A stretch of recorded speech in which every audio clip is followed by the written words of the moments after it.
What's going down, people? This is the Black Trekker. Thank you for taking time out your morning, evening, or afternoon to sit in with me for a few ticks. So, I'm going to talk to you about an episode that I watched this evening called The Phage. Now, this is a season 1, episode 5 episode of Star Trek Voyager. Now, in this episode, just to give you some context of what's going on, the starship Voyager has been in the Delta Quadrant for, I would assume, a number of weeks. It doesn't go into exact details about how long they've been there. But they're already having power shortages. And they already know that they're going to run out of dilithium, which helps them to have the reaction for warp drive in a very short amount of time. Which seems to be baffling to me because the Starship Voyager is a brand new state-of-the-art starship. So how are they already having problems with power consumption? Nonetheless, they get in contact with Mr. Neelix. Mr. Neelix is the resident expert of the Delta Quadrant. Mr. Neelix has the understanding of dozens, if not hundreds, of star systems in the Delta Quadrant that could be potential trading partners or potential places where they can go to get resources so that they can power the starship so that they can eventually get back to the Alpha Quadrant. So Mr. Neelix, in conversation with Captain Janeway and also with the commander, Chakotay, tell them about a planetoid that has rich deposits of dilithium. So being curious, and they know that this is in the travel path of them getting back to the Alpha Quadrant, they stop at this planet. They do initial scans. The scans reveal that the planetoid is a rich deposit of dilithium. So what happens is that Commander Chakotay and also Lieutenant Kim are going to beam down to the planet's surface and be able to, get the deposits started because Lieutenant Torres, who is at this time the chief engineer, is going to open up a dilithium refinery on board the ship in one of their secondary bays to be able to process the dilithium so that they'll be able to have extras in quantity for storage, for backups. And this all seems to be rather logical. This all seems to be a very good use of the ship's time and the crew's expertise. Because this is the 24th century, they know how to refine dilithium safely and efficiently with the technology that's on board. So what happens is that before they beam down to the planet, Captain Janeway is looking for Neelix. And she discovers something new about Neelix. Neelix can somewhat cook. So she finds out that Neelix has used her own personal private dinner area to turn it into a makeshift kitchen. So Captain Janeway, she was kind of a little bit upset about the fact that he had just authorized himself to do that because she had inquired, well, who authorized you to do this? And he said, myself. So she had a kind of a problem with that. But then again, everybody was eating field rations because they wasn't using the replicators because they were trying to conserve power. So I guess this was a welcome change, even though Neelix's cooking abilities is kind of suspect because, I don't think Neelix ever revealed that he was actually a chef. So that leads me to be like, I don't know. I might eat the rations number 4 and number 8, Anyway, so she was a little bit hot about that, but they had discovered that the planetoid had dilithium. So she ordered them 3 to beam down to the surface. Now, they're beaming down to the surface. They use tricorders because tricorders are the standard issue device to do medical experimentations and also just to be able to scan things in terms of see what the contents of them are. It's a very useful and reliable piece of equipment. So what happens is that they're meandering around this planetoid and they're picking up large deposits of dilithium, but there's a problem. The problem is that dilithium sticks out of the ground. It's a crystal, but they're not seeing any definitive pieces of dilithium sticking out of the ground. So this is leading to Commander Chakotay thinking, okay, well, wait a minute, this is a waste of time. So Commander Chakotay is telling Neelix and Kim to return to position. But because Neelix is not technically a part of Starfleet, he's not obeying the rules. And I mean, let's be frank, Chakotay, even though he was a graduate of Starfleet Academy and he did hold the rank of commander, he hasn't been a part of Starfleet for a long time. But nonetheless, he's in command and he's given a direct order. Kim is going to obey. But Neelix, he's saying, hold on just a second, Commander. And because of that, well, what occurs is that the individuals that represent the Vidiians, because that's the species, was able to see that his organs were viable. So what happens is that they attack Neelix. And Neelix can't breathe. So finally, Chakotay runs over and sees that Neelix is in duress. So what happens is they beam on him immediately back to Voyager. And the doctor, the emergency medical personnel, EMH, beams up and says, oh, what's the nature of your medical emergency?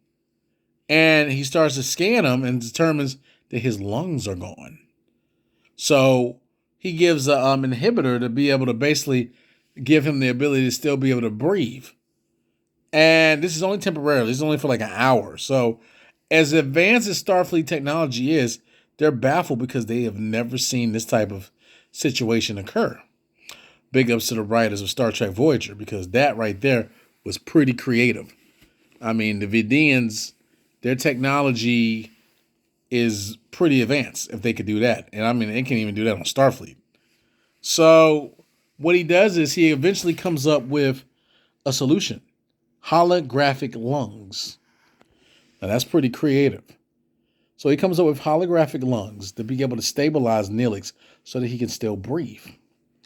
And so it works. But the problem with the holographic lungs is that one, holograms don't work outside of the holodeck. Now, because the doctor, and this is before his mobile emitter, the doctor would be able to stay working in his actual office, but Neelix wouldn't be able to leave the office whatsoever. So Neelix was basically confined to the sickbay bed. Now, being confined to a sickbay bed is better than being dead, but Neelix was having a hard time dealing with that.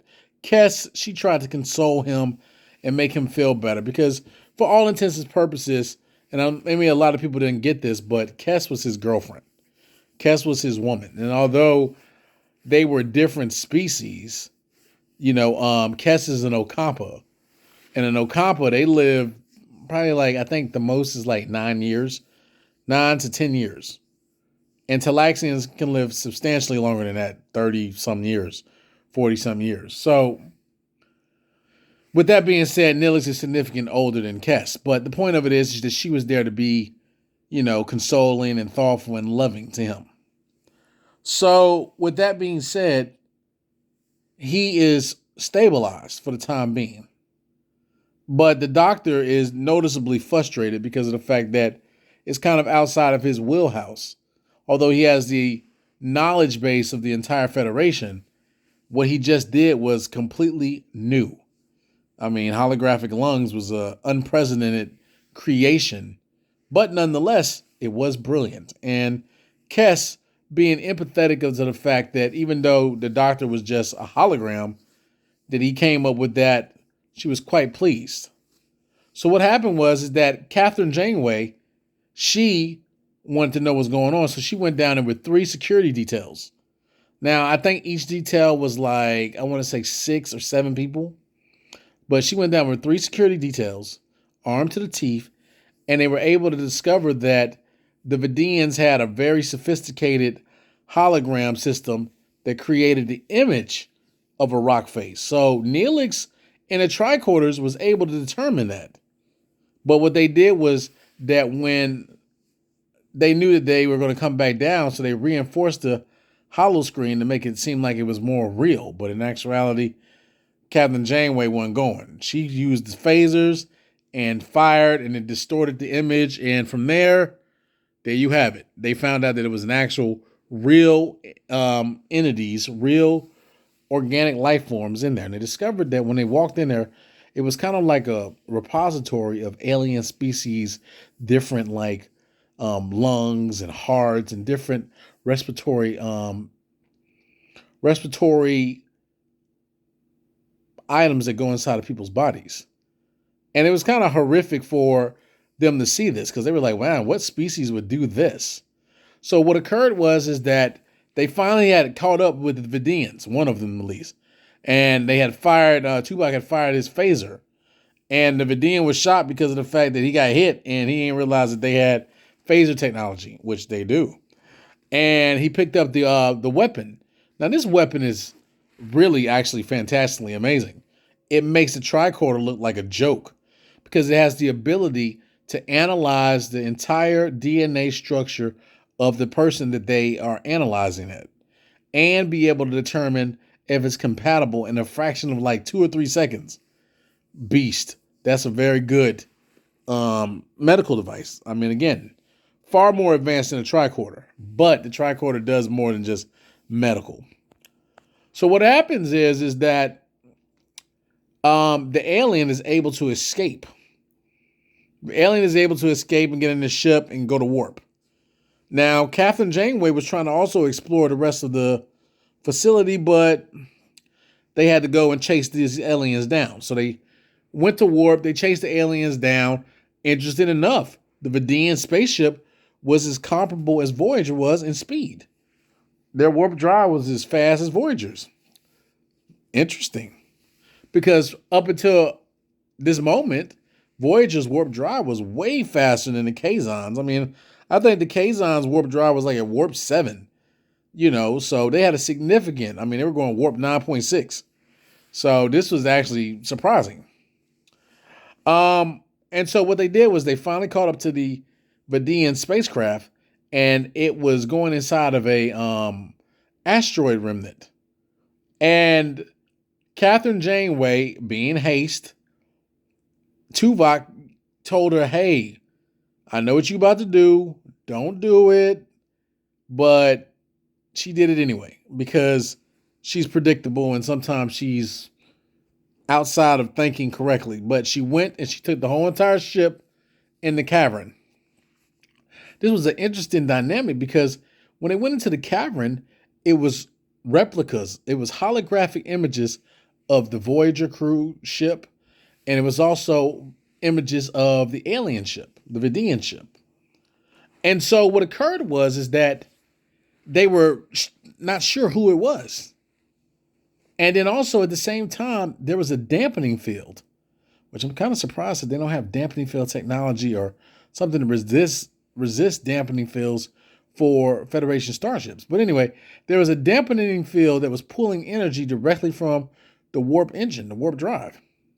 So it was starting to make their power fluctuate. So Captain Janeway was thinking that, okay, well, maybe we can pinpoint the alien ship with sensors. And then Chakotay came up with a brilliant idea. It was like, hey, what if we fire our phasers and our phasers will bounce off the walls and then it'll hit something. And then going back with Tuvok was like, yeah, we can lower the power of the phasers a significant portion so that if it did hit the ship, it wouldn't damage the shields. And it's like, okay, cool. So what they did was they didn't go into exact details about how much the phaser was lowered, but I would say they probably dropped it about at least 80 to 90% so that it wouldn't be any significant damage. And what happened is that they fired the phaser and the phaser moved around because, phasers are basically lasers, but very, very more powerful, like 1,000 times more powerful. So what happens is that it's moving and it's bouncing off of the wall. And then they change the orientation. Instead of like firing in a straight line, they do it a bit of an angle. And then finally it hits something that doesn't reflect. And what it was the alien spacecraft. And alien spacecraft was trying to move away, but the Vidiians didn't know that Voyager had beaming technology. They beamed them to a secure holding cell. First, they beamed them to the transporter room, which had a force field, and security was there. And then they took them to a holding cell. And then what occurred is that we got the back history of the Vidiians. The Vidiians were scholars and technologically advanced, and they were also teachers. But the Phage had came to their planet 2,000 years ago, and the Phage had destabilized and killed a significant portion of the population. So now what the Vidiians do is they predominantly are scavengers, but they're scavengers for body parts, organs. And they prefer to take it from the dead, but when desperate times come into place, they have to take it from the living. That's why it's so important for them to use that really precise medical device. And so Captain Janeway was empathetic of what was going on, but she was very upset. And she addressed it, Neelix, as a crewman. I cannot allow you to do this to my crewman. Even though Neelix wasn't technically a part of the Voyager crew, she had adopted him in that particular instance, which I applaud her for because, Neelix is part of the team. Anyway, so with that being said, the one Vidiian, I think his name was Obak. Obak was like, well, it's unfortunate. Maybe we could do something for him. And Janeway was like, if I ever come across your people again and your people try to attack this vessel, it will be met with the deadliest of force. At that particular moment, I believe that Janeway was telling the truth because of the simple fact that the Vidiians, although they were suffering from the Phage and it's terrible, they are the type of species that you would have hate for. I mean, those are the type of species that I would have let the Borg know that they existed. And then I know it sounds dirty, but they literally steal organs from living beings that are completely not involved in the Phage whatsoever. That's dirty. But anyway, so what happens is before Janeway was going to kick him off the ship, the other Vidiian, Obak, was like, hey, well, maybe we can help him. So the older Vidiian, what he did was he used a device to scan each and every one of the crew members that was in the sickbay. Now, the doctor had made the statement that nobody was compatible.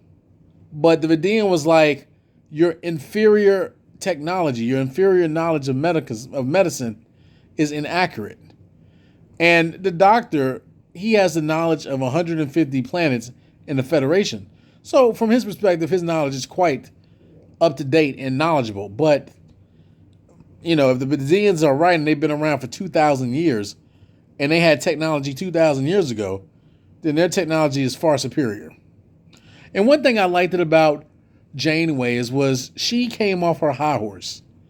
She came off her high horse in the sense that when she encountered the Kazon and Kess's people, their technology was way more advanced. So she had a level of superiority. But when it comes to the Vidiians' medical knowledge, their medical knowledge is second to none. Their medical knowledge is very advanced. So with that being said, she was willing to concede that perhaps they know something that even the ship's doctor doesn't know. And I give her kudos for that because that brought her down. She showed that she had humility. So I just want to apply Janeway in that context. But the Vidiians, what they were able to do was they were able to transport the one of the lungs from Kess to Neelix, and they were able to show that. And then Janeway, out of a sense of respect, let them go. But that threat was still present. So my question to you is this. Although you know that the Vidiians have been suffering from the Phage for 2,000 years, would you have still issued that threat like Janeway did? Or would you have tried to open up negotiations where you could trade medical knowledge to help the Vidiians out because you're new in that particular sector of space and you want to make as many friends as you possibly can? What would be your rationale? How would you consider taking the next step with the Vidiians? Me personally, I would have just kept the threat and I would just let them know that I hope to never encounter them again. But that's just me. But anyway, thank you for checking out. Please like, share, and subscribe. And as always, live long and prosper.